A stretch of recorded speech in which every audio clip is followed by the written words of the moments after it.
आखिर कौन थे कृतवर्मा जिसे पांचों पांडव मिलकर भी नहीं हरा पाए थे? किसने किया था कृतवर्मा का वध? नमस्कार दोस्तों, आप देख रहे हैं अनोखी दुनिया। एक बार फिर से स्वागत है आपका हमारे चैनल पर। और अगर अभी तक आपने हमारे चैनल अनोखी दुनिया को सब्सक्राइब नहीं किया है तो जल्दी से कर लीजिए और साथ वाली घंटी को प्रेस करना बिल्कुल न भूलें। भगवान श्री कृष्ण आदरणीय, कुल श्रेष्ठ और शांति दूतों के शांति प्रस्ताव भी विफल हो गए जब दुर्योधन ने कहा कि मैं एक सुई के नोक बराबर भी धरती नहीं दूंगा।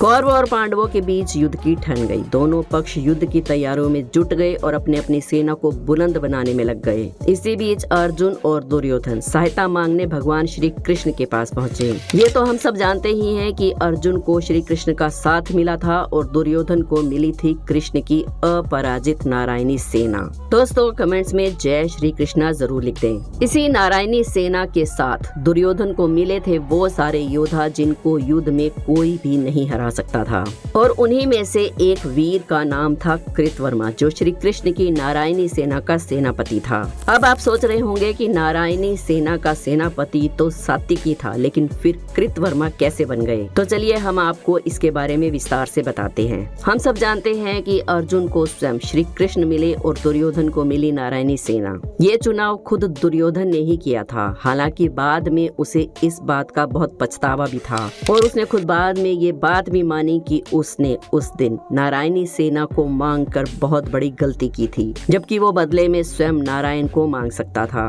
खैर, इसके बाद भगवान श्री कृष्ण के आदेश पर नारायणी सेना की एक टुकड़ी, जिसका संचालन कृतवर्मा कर रहे थे, कौरवों का साथ देने के लिए चली गई। महाभारत के युद्ध में कृतवर्मा ने उच्चतम रण कौशल दिखाया और भीमसेन, युधिष्ठिर, यहाँ तक कि धृष्टद्युम्न जैसे बड़े बड़े योद्धाओं को भी हराया।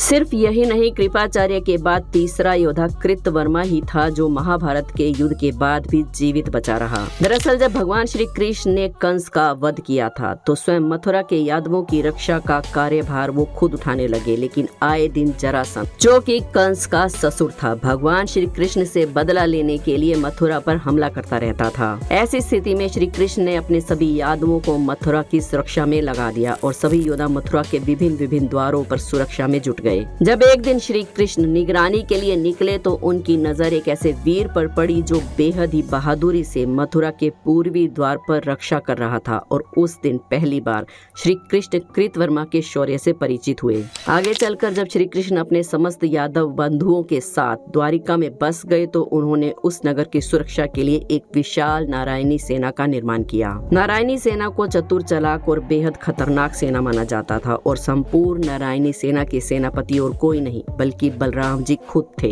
नारायणी सेना के 7 हिस्से थे, जिसके 7 अलग अलग सेनापति थे। नारायणी सेना के इन्हीं 7 सेनापतियों में कृतवर्मा और सात्विकी भी थे।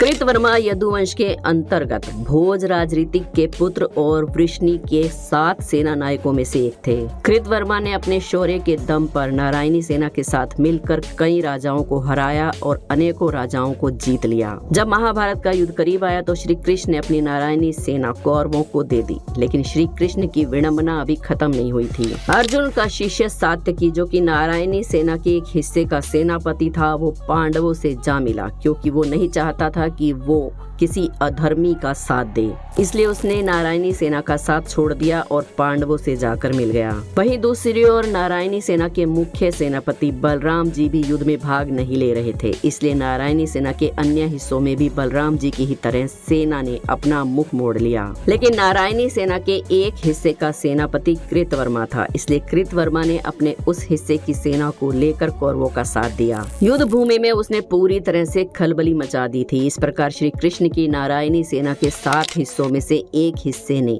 महाभारत के युद्ध में हिस्सा लिया था।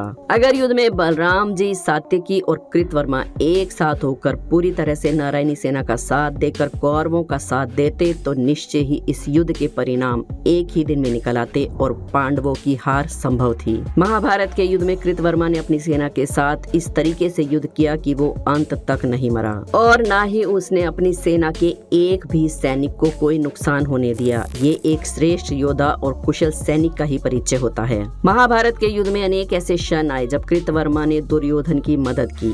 एक बार बस ऐसे ही युद्ध के वक्त सात्यकी और कर्ण का महासंग्राम छिड़ा हुआ था। युद्ध बड़े ही तेज चल रहा था। देखते ही देखते सात्यकी कर्ण पर भारी पड़ने लगा। जब सात्यकी ने कर्ण के रथ को खंडित कर दिया और दुर्योधन को लगा कि सात्यकी कर्ण को मार देगा, तब दुर्योधन ने कृतवर्मा को कर्ण की सहायता के लिए भेजा। तब कृतवर्मा और सात्यकी के बीच एक बहुत ही भयंकर युद्ध हुआ। दोनों एक दूसरे के शरीर पर अपने तीखे बाणों से घाव कर रहे थे। दोनों पूरी तरह से लहूलुहान थे।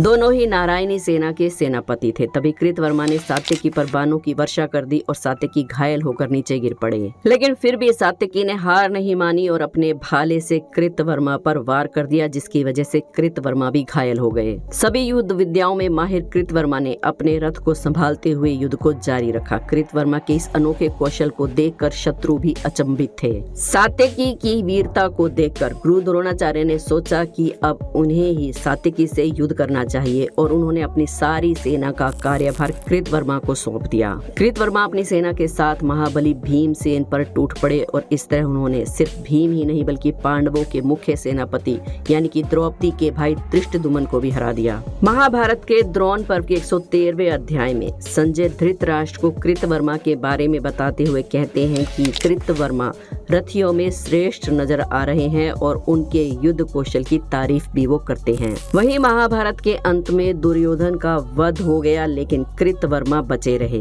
कृतवर्मा ने कौरवों का साथ दिया था, लेकिन अधर्मी दुर्योधन को हारने से कृतवर्मा भी नहीं बचा पाए। युद्ध के बाद अपनी नारायणी सेना के साथ वो द्वारिका लौट आए। कहते हैं कि महाभारत के युद्ध के 36 साल बाद श्री कृष्ण को मिला गांधारी का श्राप असर दिखाने लगा। दरअसल अपने 100 पुत्रों की मृत्यु के बाद गांधारी अति शोक में व्याकुल थी और उसने भगवान श्री कृष्ण को गुस्से में ये श्राप दिया था कि जिस तरह से मेरे 100 पुत्रों का वध तुम्हारी वजह से हुआ है, इसी प्रकार तुम्हारे वंश का भी एक दिन नाश होगा और तुम्हारे वंश के सभी लोग आपस में एक दूसरे को ही मार देंगे।